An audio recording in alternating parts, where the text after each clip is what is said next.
So here's a random little fact from history.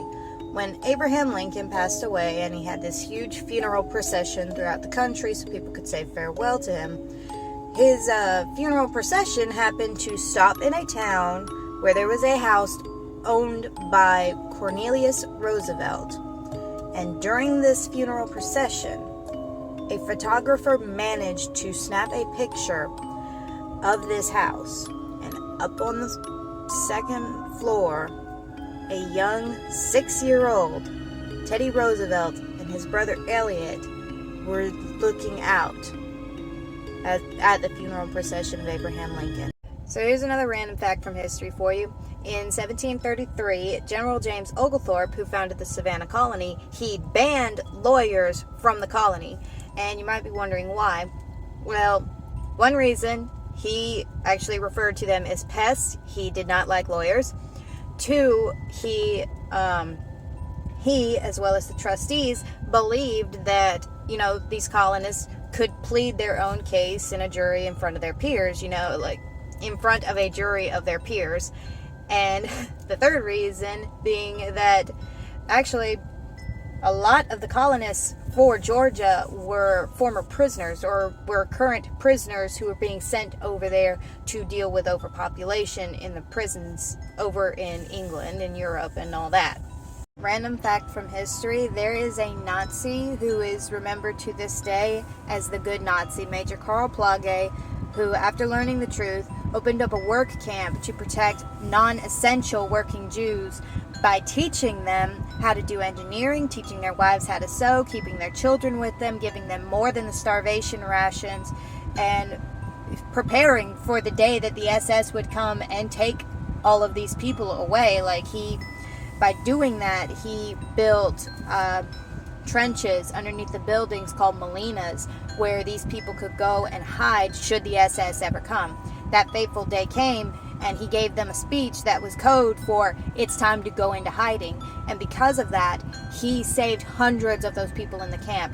While hundreds were also lost, the hundreds who survived came to his defense at his trial, and because of that, and they learned the truth about what he was doing, they acquitted him.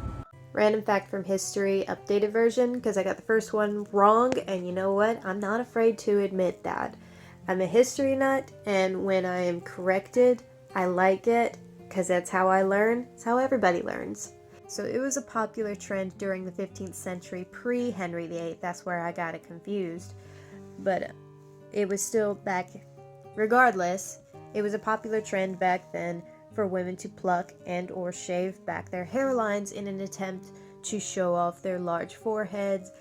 Some might have been doing it to try and say, I'm smarter than you think I am, because as I said in my previous video, it was believed if you had a large forehead, it was a sign of intelligence, and that went all the way up to the 18th century, maybe even past it a little bit, because they thought if you had a large forehead, it meant you were intelligent. Random fact from history, and I absolutely love this one.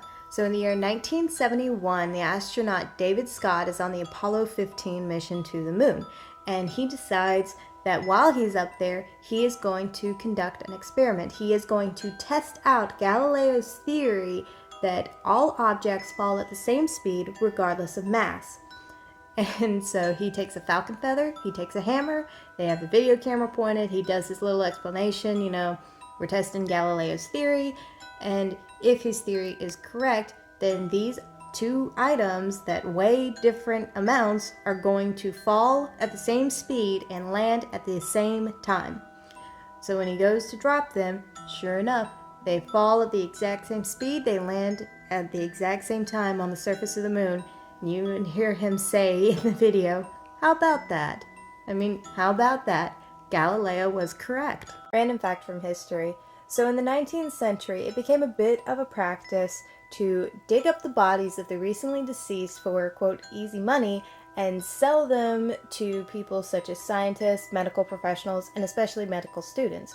And the reason that they were buying these bodies is because they wanted to dissect them. They wanted to learn more about how the human body worked and functioned, and they wanted to know more about human anatomy, things like that. So it became a practice to protect the recently deceased by burying them in what I refer to as grave cages. But from this practice came a myth that the grave cages were invented to keep people who were suspected of being vampires in their graves so they couldn't rise up at night and feast on the living or anything like that. Random fact from history that truly makes me sad is the fate of Pocahontas and her gravesite. So for those who don't know, for the last roughly 10 years of her life, Pocahontas had a very tragic and traumatizing existence. And she died in Gravesend, United Kingdom, around the age of 20 to 21 of what's believed to be an upper respiratory infection. And when she died, they kept her there in Gravesend. They buried her in the cemetery of the Church of St. George. And then later in the 1700s, the majority of Gravesend actually burned down, and so did the grave markers in the cemetery. So when the church was rebuilt, it's believed that they built over that gravesite, over the entire cemetery. And we don't know where Pocahontas is anymore, but it's believed to be that she lies underneath the church. Random fact from history. So everybody who knows football knows about the huddle, right?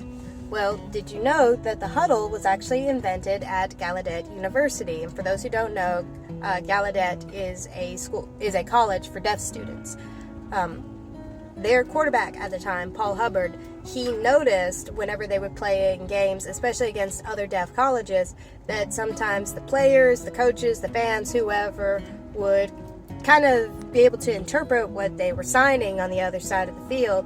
So in order to prevent that from happening, he would have his teammates, only those who were going out onto the field with him, he would have them circle around so that he could sign to them without anybody else interpreting it, and that way the teams wouldn't be able to try and counterplay them or whatever it's called.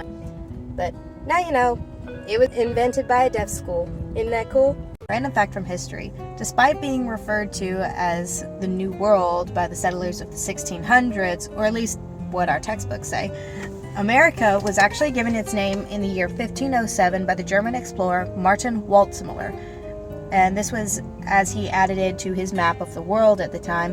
And this was also after recognizing that America was actually a continent of its own, rather than being a part of the continent of Asia, as it was believed by early explorers such as Christopher Columbus, the Spanish, and any other random voyagers that just so happened to have made their way over there by chance. Because of that original belief, though, America was first referred to as the Indies, and therefore Native Americans were also referred to as Indians, which, of course, now we know is not the case.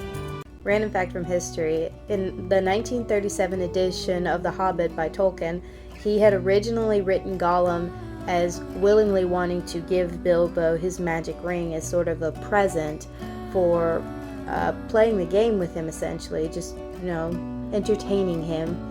And he ends up being very sad and very dismayed at the fact that his ring is lost, so he can't give it to Bilbo now. That's what he was originally upset over, until, Tolkien wrote the Lord of the Rings series later on. He had to go back and change that little scene in there to make it like Gollum couldn't bear to part with this ring. It's his precious. And I think that little change really does make a big difference in the stories.